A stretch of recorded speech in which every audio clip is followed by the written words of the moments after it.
शुक्लांबरधरं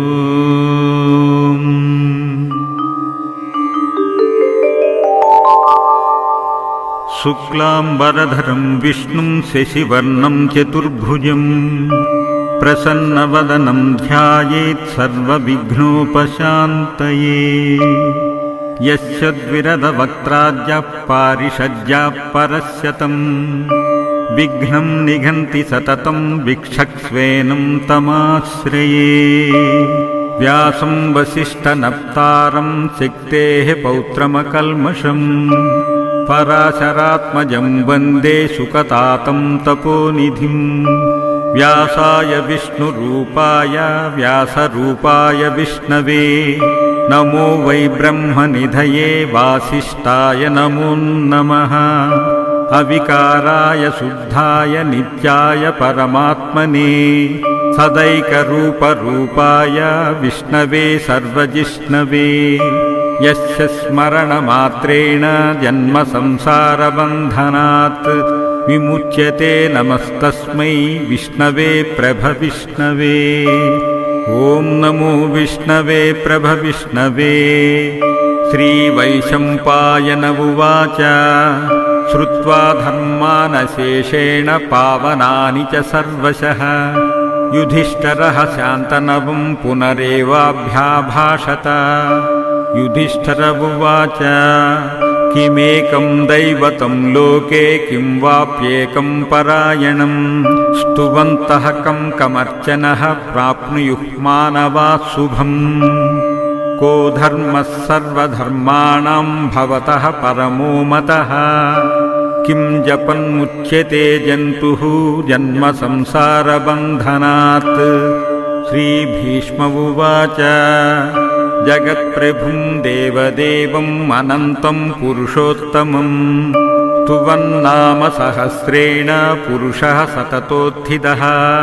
तमेव ध्यायन्नित्यं भक्त्या पुरुषमव्ययम् ध्यायन् स्तुवन् नमस्त्यं च याजमान्यः तमेव च। अनादिनिधनं विष्णुं सर्वलोकमहेश्वरम् लोकाध्यक्षं स्तुवन्नित्यं सर्वदुःखादिगो भवेत्। ब्रह्मण्यं सर्वधर्मज्ञं लोकानां कीर्तिवर्धनम् लोकनाथं महाद्भूतं सर्वभूतभवोद्भवम्। एष मे सर्वधर्माणां धर्मोऽधिकतमो मतः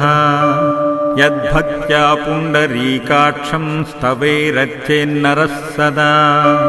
परमं यो महातेजः परमं यो महत्तपः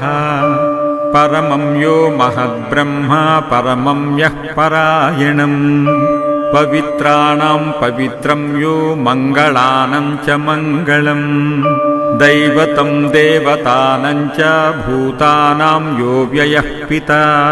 यतः सर्वाणि भूतानि भवन्त्यादियुगागमे यस्मिन् च प्रलयं यान्ति पुनरेव युगक्षये। तस्य लोकप्रधानस्य जगन्नाथस्य भूपते विष्णोर्नाम सहस्रं मे शृणु पापभयापहम्। यानि नामानि गौणानि विख्यातानि महात्मनः ऋषिभिः परिगीतानि तानि वक्ष्यामि भूतये। विष्णोर्नाम सहस्रस्य वेदव्यासो महामुनिः छन्दोनुष्टुप् तथा देवो भगवान् देवकीसुतः।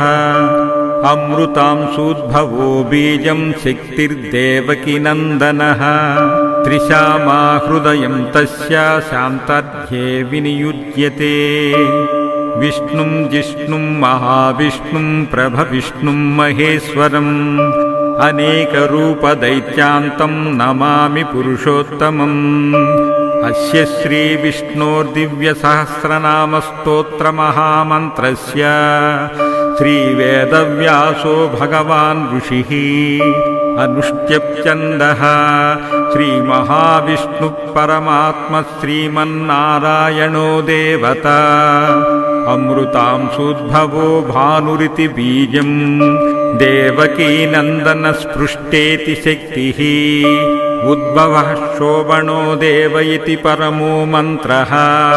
शङ्खभृन्नन्दकी चक्रीति कीलकम् चारङ्गधन्वा गदाधर इत्यस्त्रम् रथाङ्गपाणिरक्षोभ्य इति नेत्रम् त्रिसामा सामगः सामेति कवचम् आनन्दम् परब्रह्मेति योनिः ऋतुः सुदर्शनकाल इति दिग्बन्धः श्रीविश्वरूप इति ध्यानम् श्रीमहाविष्णुप्रीत्यर्थे सहस्रनामस्तोत्रजपे विनियोगः ध्यानम् क्षीरोदन्वत्प्रदेशे शुचिमणिविलसत्सैकते मौक्तिकानाम् मालाक्लुप्तासनस्तः स्फटिकमणिनिभैः मौक्तिकैः मण्डिताङ्गः शुभ्रैरभ्रैरदभ्रैरुपरि विरचितैः मुक्तिपीयूषवर्षैः आनन्दीह्नः पुनीयात् अरिनलिनगदा शङ्खपाणिः मुकुन्दः भूःपादौ यस्य नाभिः वियदसुरनिलः चन्द्रसूर्यौ च नेत्रे कर्णावाशाशिरोद्यौ मुखमपि दहनो यस्य वासोऽयमब्धिः अन्तस्तं यस्य विश्वं सुरनरकगगो भोगि गन्धर्वदैत्यैः चित्रं रम्यते तं त्रिभुवनवपुषं विष्णुमीशं नमामि। ॐ नमो भगवते वासुदेवाय। शान्ताकारं भुजगशयनं पद्मनाभं सुरेशं विश्वाकारं गगनसदृशं मेघवर्णं शुभाङ्गम् लक्ष्मीकान्तं कमलनयनं योगिहृद्यानगम्यं वन्दे विष्णुं भवभयहरं सर्वलोकैकनाथं मेघश्यामं पीतकौशेयवासं श्रीवत्साङ्गं कौस्तुभोद्भासिताङ्गं पुण्योपेतं पुण्डरीकायताक्षं विष्णुं वन्दे सर्वलोकैकनाथम्। नमः समस्तभूतानामादिभूताय भूभृते अनेकरूपरूपाय विष्णवे प्रभविष्णवे। ॐ नमो विष्णवे प्रभविष्णवे। सशङ्खचक्रं सकिरीटकुण्डलं सपीतवस्त्रं सरसीरुहेक्षणम् सहारवक्षस्थलशोभिकौस्तुभं नमामि विष्णुं शिरसा चतुर्भुजम्। छायायां पारिजातस्य हेमसिंहासनोपरि आसीनमम्बुदश्यामं आयताक्षम् अलङ्कृतम् चन्द्राननं चतुर्बाहुं श्रीवत्साङ्कितवक्षसं रुक्मिणी सत्यभामाभ्यां सहितं कृष्णमाश्रये। ॐ विश्वं विष्णुर्वषट्कारो भूतभव्यभवत्प्रभुः भूतकृद्भूतभृद्भावो भूतात्मा भूतभावनः भूतात्मा परमात्मा च मुक्तानां परमागतिः अव्ययः पुरुषः साक्षी क्षेत्रज्ञोऽक्षर एव च योगो योगविदां नेता प्रधानपुरुषेश्वरः नारसिंहवपुः श्रीमान् केशवः पुरुषोत्तमः सर्वशिवस्ताणुः भूतादिर्निधिरव्ययः सम्भवो भावनो भर्ता प्रभवः प्रभुरीश्वरः स्वयंभू शम्भुरादित्यः पुष्कराक्षो महास्वनः अनाधिनिधनो दाता विधाता दातुरुत्तमः अप्रमेयो हृषीकेशः पद्मनाभोमरप्रभुः विश्वकर्मा मनुस्त्वष्टा स्तविष्टः स्तविरो ध्रुवः अग्राह्यः शाश्वतः कृष्णो लोहिताक्षः प्रतर्धनः प्रभूतस्त्रिककुब्धामा पवित्रं मङ्गलं परम् ईशान्यः प्राणदः प्राणो ज्येष्ठः श्रेष्ठः प्रजापतिः हिरण्यगर्भो भूगर्भो माधवो मधुसूदनः ईश्वरो विक्रमी धन्वी मेधावी विक्रमक्रमः अनुत्तमो दुर्धर्षः कृतज्ञः कृतिरात्मवान् सुरेशरणं शर्मा विश्वरेता प्रजाभवः अहः संवत्सरो व्याळः प्रत्ययः सर्वदर्शनः अजः सर्वे सर्वसिद्धः सिद्धि सर्वादिरच्युतः वृषा कपिरमेयात्मा सर्वयोगविनिस्पृतः वसुर्वसुमना सत्यः समात्मा संमितः समः अमोघः पुण्डरीकाक्षो वृषकर्मा वृषाकृतिः रुद्रो बहुशिरा बभ्रुः विश्वयोनिशुचिस्रवाः सर्वगः सर्वविद्भानुः विश्वक्सेनो जनार्दनः वेदो वेदविदव्यङ्गो वेदाङ्गो वेदवित्कविः लोकाध्यक्षः सुराध्यक्षो धर्माध्यक्षः कृताकृतः चतुरात्मा चतुर्व्यूहा चतुर्द्रंश्चतुर्भुजः भ्राजिष्णुर्भोजनं भोक्ता सहिष्णुर्जगदादिजः अनघो विजयो जेता विश्वयोनिः पुनर्वसुः उपेन्द्रो वामनः प्रासुः अमोघः शुचिरूर्जितः अतीन्द्रः सङ्ग्रहः सर्गो धृतात्मा नियमो यमः वैद्यो वैद्यः सदा योगी वीराः माधवो मधुः अतीन्द्रियो महामायो महोत्साहो महाबलः महाबुद्धिर्महावीर्यो महाशक्तिर्महाद्युतिः अनिर्देश्य वपुः श्रीमान् आमेयात्मा महाधृधृत् महेश्वासो महीभर्ता श्रीनिवासः सताङ्गतिः अनिरुद्धः सुरानन्दो गोविन्दो गोविदाम्पतिः मरीचिर्दमनोहंसः सुपर्णो भुजगोत्तमः हिरण्यनाभः सुतपा पद्मनाभः प्रजापतिः अमृत्युस्पर्शदृक्सिंह सन्तता सन्धिमान् स्थिरः अजो दुर्मर्शनशास्त्र विश्रुतात्मा सुरारिः गुरुर्गुरुतमो धामा सत्यपराक्रमः निमिषो निमिषस्रग्वी वाचस्पतिरुधारधीः अग्रणीर्ग्रामणी श्रीमान् न्यायो नेता समीरणः सहस्रमूर्धा विश्वात्मा सहस्राक्षः सहस्रपात् अवर्तनो निवृतात्मा संवृतः संप्रमर्दनः अहः संवर्तको वह्निः अनिलो धरणीधरः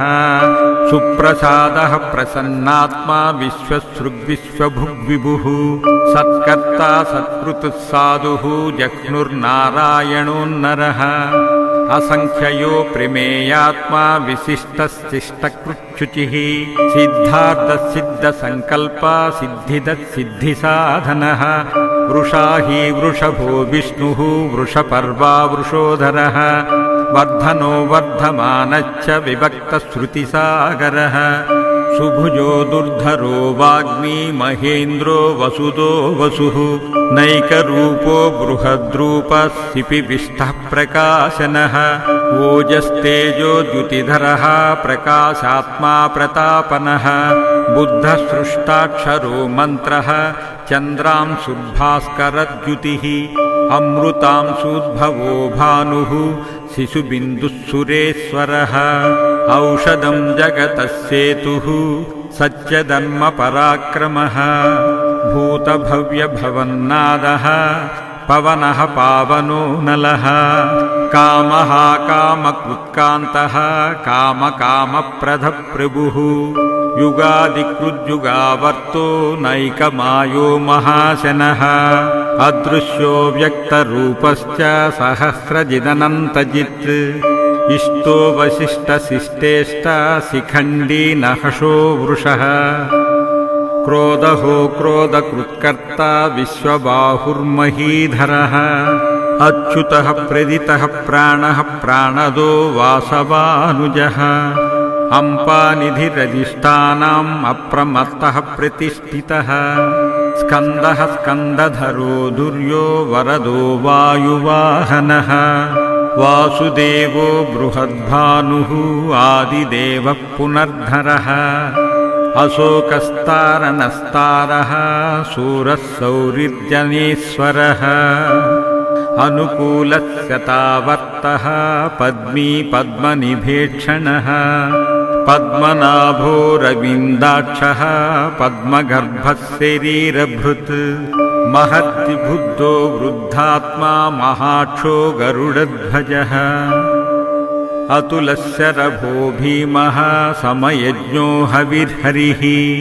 सर्वलक्षणलक्षण्यो लक्ष्मीवान् समितिज्ञयः विक्षरो रोहितो मार्गो हेतुर्दामोदरः सहः महीधरो महाभागो वेगवानमिताशनः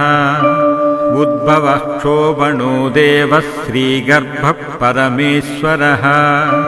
करणं कारणं कर्ता विकर्ता गहनो गुहः व्यवसायो व्यवस्थानः संस्थानस्थानदो ध्रुवः परर्तिः परमसृष्टः तुष्टः पुष्टः शुभेक्षणः रामो विरामो विरजो मार्गे नेयो नयानयः वीरशक्तिमतां श्रेष्ठो धर्मो धर्मविदुत्तमः वैकुण्ठपुरुषप्राणप्राणदप्रणवपृदुः हिरण्यगर्भशत्रुघ्नो व्याप्तो वायुरधोक्षजः ऋतुः सुदर्शनकालः परमेष्टि परिग्रह उग्रसंवत्सरो दक्षो विश्रामो विश्वदक्षिणः विस्तारस्तावरस्ताणुप्रमाणं बीजमव्ययम् अर्धोऽनर्धो महाकोशो महाभोगो महाधनः अनिर्विण्णस्तविष्टो भूधर्मयोपो महामकः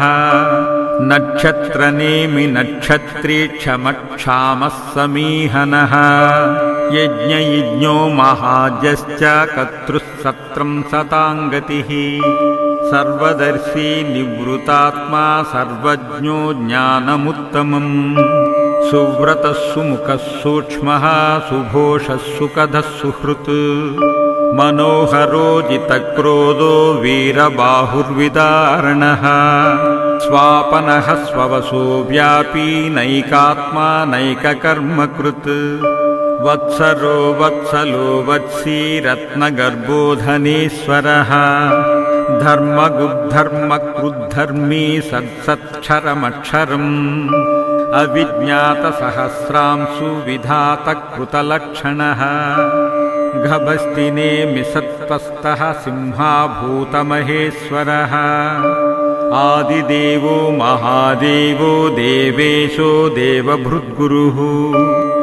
उत्तरो गोपतिर्गोप्ता ज्ञानगम्यः पुरातनः शरीरभूतभृद्भोक्ता कपीन्द्रो भूरि दक्षिणः सोमपोऽमृतपः सोमः पुरिजित्पुरुषत्तमः विनयोजय सत्यसन्दो दाशार्हः सात्वतां पतिः जीवो विनयिता साक्षी मुकुन्दो मितविक्रमः अम्भोनिधिरनान्तात्मा महोदधिशयोऽन्तकः अजो महार्ह स्वाभाव्यो जितामित्रः प्रमोदनः आनन्दो नन्दनो नन्दः सत्यधर्मा त्रिविक्रमः महर्षिः कपिलाचार्यः कृतज्ञो मेदिनीपतिः त्रिपदस्त्रिदशाध्यक्षः महाशृङ्गकृतानकृत् महावराहो गोविन्द सुशेषणकनकाङ्गदी गुह्यो गभीरो गहनो गुप्तश्चक्रगदाधरः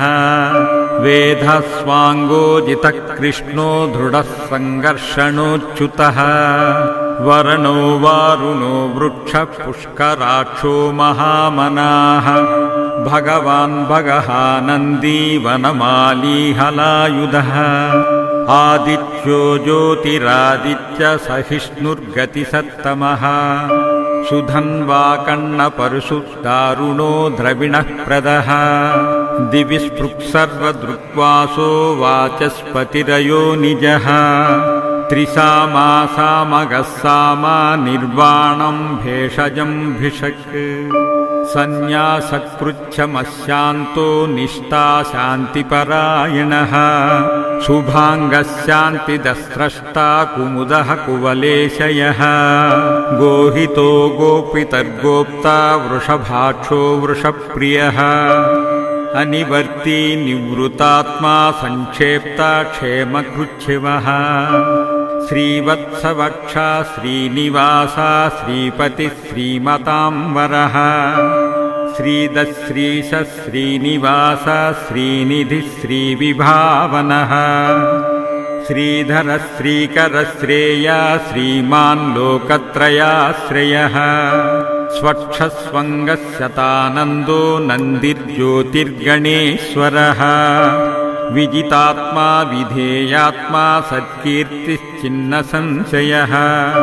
उदीर्णः सर्वतश्चक्षु अनीशः शाश्वतस्थिरः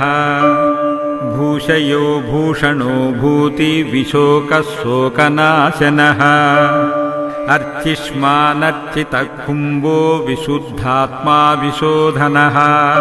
अनिरुद्धो प्रीतिरथः प्रद्युम्नो मितविक्रमः कालनेमिनिहा वीरः सौरिशूरः शूरजनेश्वरः त्रिलोकात्मा त्रिलोकेश केशवः केशः हरिः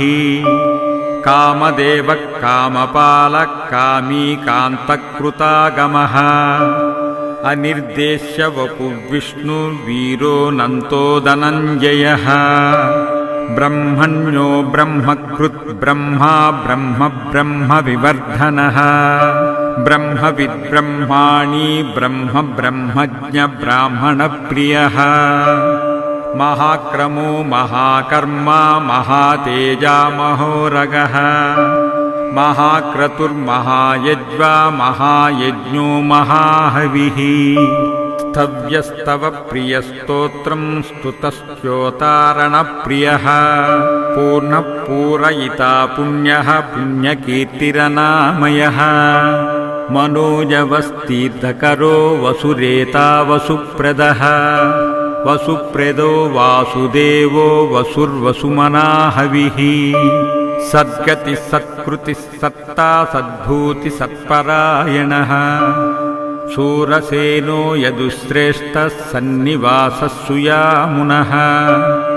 भूतावासो वासुदेवः सुरासुनिलयो नलः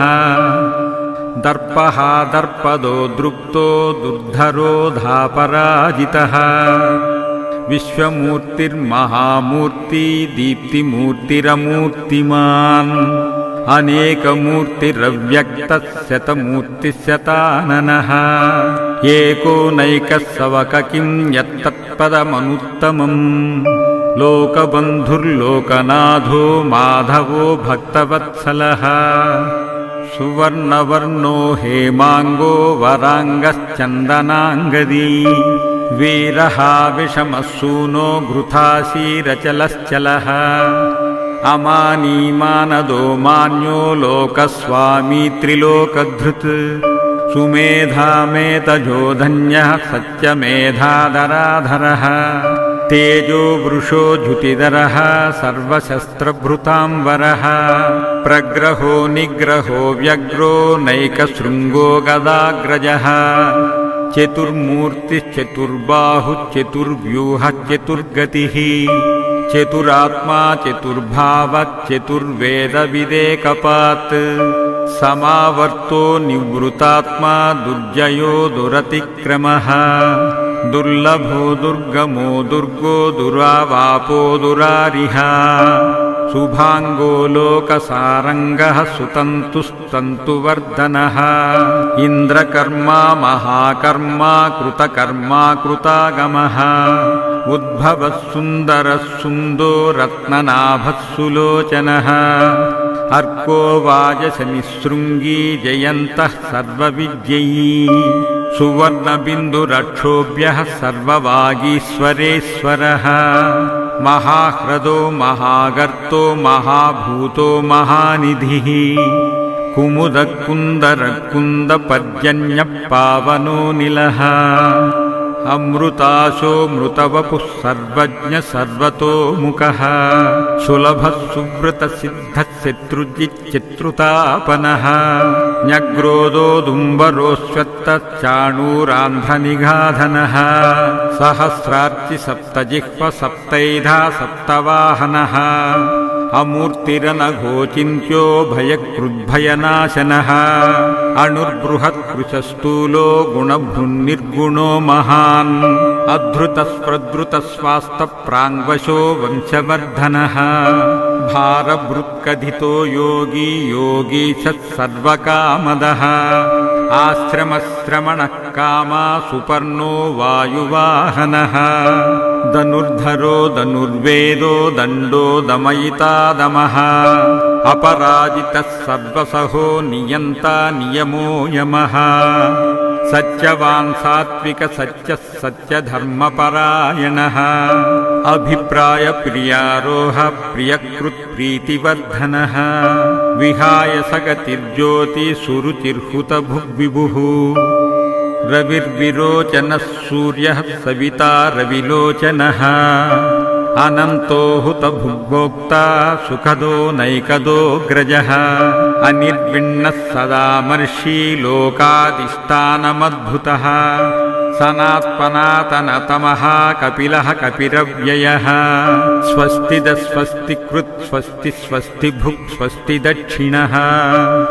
अरौद्रः कुण्डलीचक्री विक्रमूर्जितशासनः शब्दातिगशब्दसः शिशिरः शर्वरीकरः अक्रूरः पेशलो दक्षो दक्षिणः क्षिमिणाम्बरः विद्वत्तमो वीतभयः पुण्यश्रवणकीर्तनः उत्तरणो दुष्कृतिः पुण्यो दुष्स्वप्ननाशनः वीराहारक्षणस्तन्तो जीवनः पर्यवस्थितः अनन्तरूपोऽनन्तश्रीजितमन्युर्भयापः चतुरश्रो गभीरात्मा विदिशो व्याधिशो दिशः अनाधिर्भूर्भुवो लक्ष्मी सुवरो रुचिराङ्गदः जननो जनजन्मादि भीमो भीमपराक्रमः आधारनिलयो धाता पुष्पहासः प्रजागरः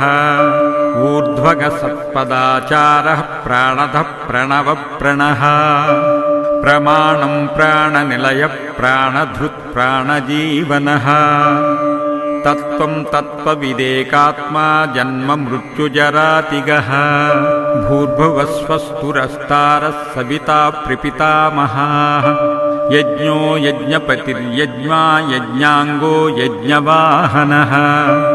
यज्ञभृत् यज्ञकृत् यज्ञी यज्ञभुक् यज्ञसाधनः यज्ञान्तकृत् यज्ञगुह्यम् अन्नमन्नादयेव च आत्मयोनि स्वयं जातो वैखानः सामगायनः देवकीनन्दनः स्रष्टा क्षितीशः पापनाशनः शङ्खभृत्नन्दकीचक्री सारङ्गधन्वगदाधरः रथाङ्गपाणिरक्षोभ्यो सर्वप्रहरणायुधः सर्वप्रहरणायुध ॐ नम इति वनमाली गदीशाङ्गी शङ्की चक्री च नन्दकी श्रीमन्नारायणो विष्णुः वासुदेवोऽभिरक्षतु वनमाली गदीशाङ्गी शङ्की चक्री च नन्दकी श्रीमन्नारायणो विष्णुः वासुदेवोऽभिरक्षतु वनमाली गदीशाङ्गी शङ्खी चक्री च नन्दकी श्रीमन्नारायणो विष्णुः वासुदेवोऽभिरक्षतु इतीदं कीर्तिनीयस्य केशवस्य महात्मनः नामं सहस्रदिव्यानाम् अशेषेण प्रकीर्तितम् य इदं शृणुयात् नित्यं यश्चापि परिकीर्तयेत् नाशुभं प्राप्नुयात् किञ्चित् सोमुत्रेह च मानवः वेदाङ्गो ब्राह्मणः सात् क्षत्रियो विजयी भवेत् वैश्यो धनसमृद्धः स्यात् शूद्रः सुखमवाप्नुयात् धर्मार्धी प्राप्नुयात् धर्मम् अर्धार्धी चार्धमाप्नुयात् कामनावाप्नुयात् कामी प्रजार्थी चाप्नुयात् प्रजाः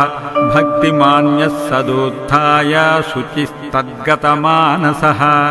सहस्रं वासुदेवस्य नाम्नामेतत् प्रकीर्तयेत्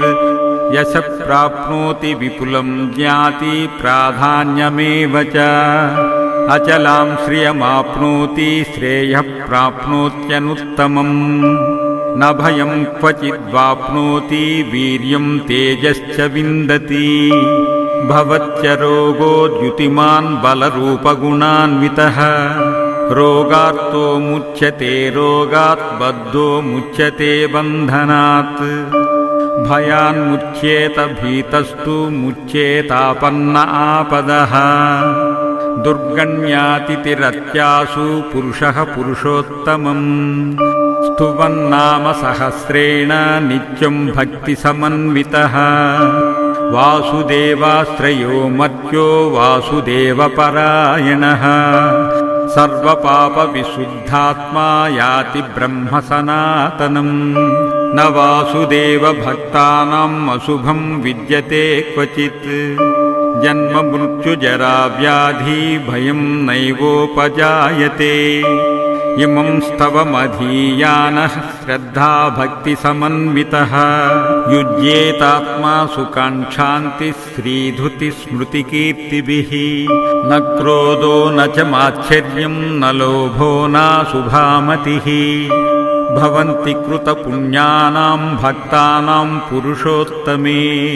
द्यौश्चन्द्रार्कनक्षत्रं खं दिशो भूर्महो दधिः वासुदेवस्य वीर्येण विधृतानि महात्मनः ससुरासुरगन्धर्वं स यक्षोरगराक्षसं जगद्वेषवर्ततेदः कृष्णस्य सचराचरम् इन्द्रियाणि मनोबुद्धिः सत्त्वं तेजो बलं धृतिः वासुदेवात्मकान्याहुः क्षेत्रं क्षेत्रज्ञ एव च सर्वागमानामाचारः प्रथमं परिकल्पितः आचारः प्रभवो धर्मो धर्मस्य प्रभुरच्युतः ऋषयः पितरो देवाः महाभूतानि दातवः जङ्गमाजङ्गमं चेदं जगन्नारायणोद्भवम् योगो ज्ञानं तदा साङ्ख्या विद्या शिल्पादिकर्म च वेदशास्त्राणि विज्ञानम् एतत् सर्वं जनार्दनात् एको विष्णुर्महाद्भूतं पृथग्भूतान्यनेकशः त्रीन् लोकान् व्यापभूतात्मा भुङ्गे विश्वभुगव्ययः इमं स्तवं भगवतो विष्णोर्व्यासेन कीर्तितम् पठेद्य इच्छते पुरुषः श्रेयः प्राप्तुं सुखानि च विश्वेश्वरमजं देवं जगतः प्रभुमव्ययम् भजन्ति ये पुष्कराक्षं न ते यान्ति पराभवम् न ते यान्ति पराभवम् ॐ नम इति अर्जुन उवाच पद्मपत्रविशालाक्ष पद्मनाभसुरोत्तमा भक्तानामनुरक्तानां त्राता भव जनार्दन श्रीभगवानुवाच यो मां नाम सहस्रेण स्तोतुमिच्छति पाण्डव सोऽहमेकेन श्लोकेन स्तुत एव न संशयः स्तुत एव न संशयम् ॐ नम इति व्यास उवाच वासनात् वासुदेवस्य वासितं ते जगत्त्रयम् सर्वभूतनिवासोऽसि वासुदेव नमोऽस्तु ते श्रीवासुदेव नमोऽस्तु ते ॐ नम इति पार्वत्युवाच केनोपायेन लघना विष्णोर्नाम सहस्रकम् पठ्यते पण्डितैः नित्यं श्रोतुमिच्छाम्यहं प्रभो ईश्वर उवाच श्रीराम राम रामेति रमे रामे मनोरमे सहस्रनाम तत्तुल्यं रामनाम वरानने श्रीराम राम रामेति रमे रामे मनोरमे सहस्रनाम तत्तुल्यं रामनामवरानने श्रीराम राम रामेति रमे रामे मनोरमे सहस्रनाम तत्तुल्यं रामनामवरानने श्रीरामनामवरानन ॐ नम इति। ब्रह्मोवाच नमोस्तनन्ताय सहस्रमूर्तये सहस्रपादाक्षि शिरोरुबाहवे सहस्रनाम्ने पुरुषाय शाश्वते सहस्रकोटियुगधारिणे नमः। सहस्रकोटियुगधारिणे ॐ नम इति। संजय उवाच यत्र योगीश्वरः कृष्णो यत्र पार्थो धनुर्धरः तत्र श्रीविजयो भूतिः ध्रुवा नीतिः मतिर्मम। श्रीभगवानुवाच अनन्ताश्चिन्तयन्तो मां ये जनाः पर्युपासते तेषां नित्याभियुक्तानां योगक्षेमं वहाम्यहम्। परित्राणाय साधूनां विनाशाय च दुष्कृतां धर्मसंस्थापनार्थाय सम्भवामि युगे युगे। आर्ताविषिन्नाः शिथिलाश्च भीताः घोरेषु च व्याधिषु वर्तमानाः संकीर्त्य नारायणशब्दमात्रं विमुक्तदुःखाः सुखिनो भवन्ति। यदक्षरपदभ्रष्टं मात्रहीनं तु यद्भवेत् तत्सर्वं क्षमत्वां देव नारायण नमोऽस्तु ते। कायेन वाचा मनसेन्द्रियैर्वा बुद्धात्मना वा प्रकृते स्वभावात्